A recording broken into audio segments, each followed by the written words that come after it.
To set data limit for your mobile hotspot on Samsung Galaxy S24 Ultra, swipe down the top of the screen and then tap setting icon, tap connection, tap mobile hotspot and tethering,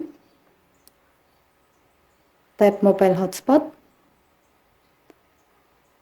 Next, tap on the mobile data set today section and then tap set data limit.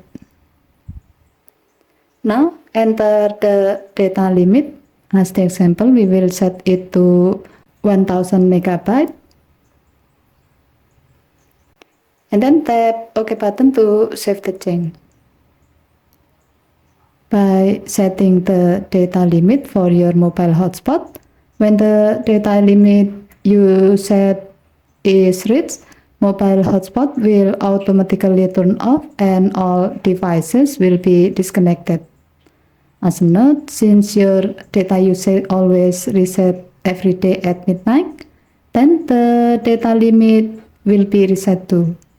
Given to the function, you can set data limit to prevent others from using your mobile data connection more than you allow in a day.